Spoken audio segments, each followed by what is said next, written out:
মই চোৱা চিতা কৰি আছিলোঁ হঠাৎ সিদিনা ৰাতি এই টোপনি জলতে কিবা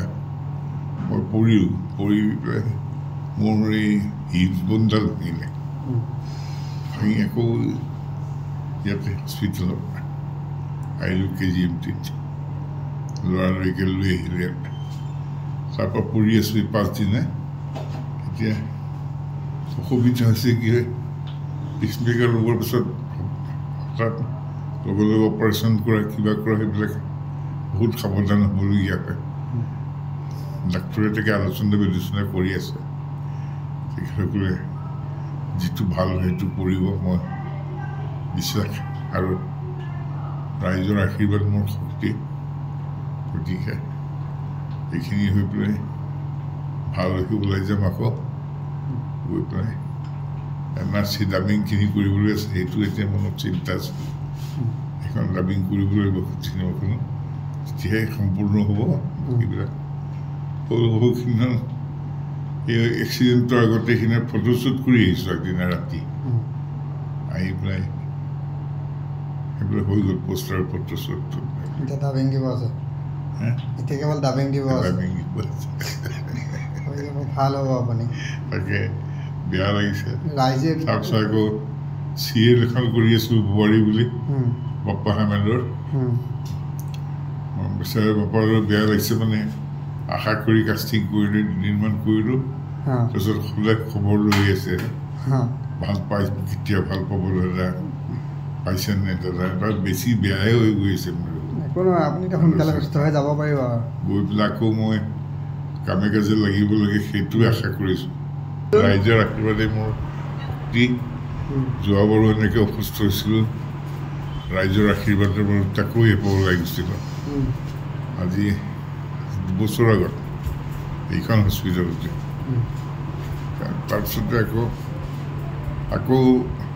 যোৱা জানুৱাৰী মাহত চিনেমা শ্বুটিং কৰা থকাৰ সময়তে NRCখন কৰি আছে হঠাৎ গা বেয়া লাগিলে তাৰপিছতে আহিলোঁ এনেই এই মেডিকেল কলেজত ডক্টৰ প্ৰণৱজ্যোতি ভট্টাচাৰ্যী তেখেতক মই হাৰ্টৰ হেৰিৰ কাৰণে সুধিছিলোঁ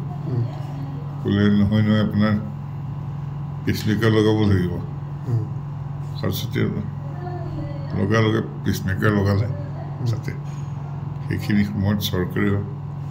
মাননীয় মুখ্যমন্ত্ৰী মহোদয়ে মোক গতিকে পেচমেকাৰ এইটো কৰি দিলে চবেই জানে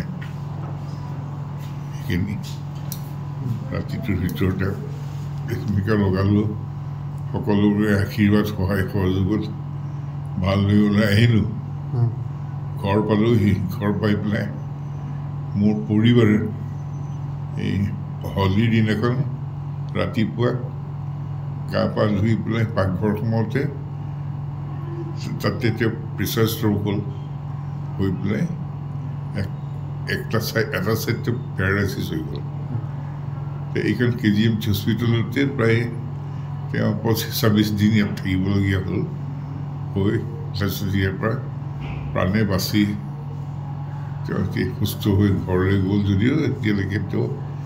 এটা চাইড পেৰালাইচিছ হৈ গ'ল খোজকাঢ়িব পৰা নাই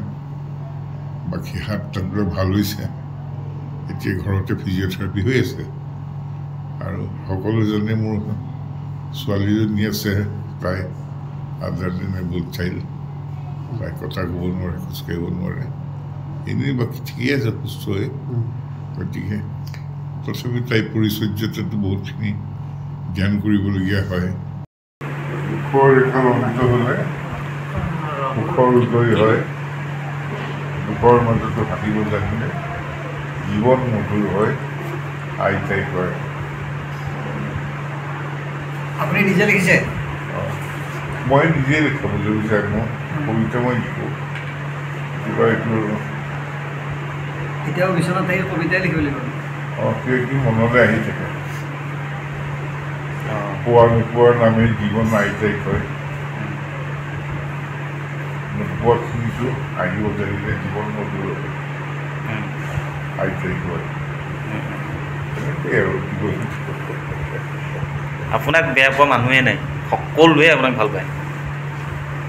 সকলোৱে আশীৰ্বাদ কৰিছে আপুনি মানে সোনকালে ভাল হৈ আহিবই। ধন্যবাদ। মই আকৌ ৰাইজৰ মাজলৈ যাবলৈ ৰৈ আছোঁ। আৰু আপোনাক মানে সকলোৱে বিচাৰে যে আপুনি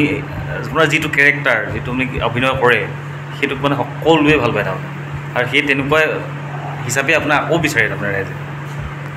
পলাশৰ ৰঙা ৰং নাই নহয় বুলি নক'বা, মৌ প্ৰাণৰ সুখা সুখে সুখে শেৱালি নাই নাজানো বুলি নক'বা, সৰা পাতে ক'ব খোজে মনৰ গধুৰ কথা, মৌ জানো হৃদয়েৰে নুশুনো, আন্ধাৰ আকাশত তৰা ফুল বিচাৰি মৌ জানো ভাগৰি নপৰোঁ, আশা মোৰ লগ হৈ থাকা মোৰ চাহ হৈ মোক চিনাকি বুলি নক'বা। কি সুন্দৰ।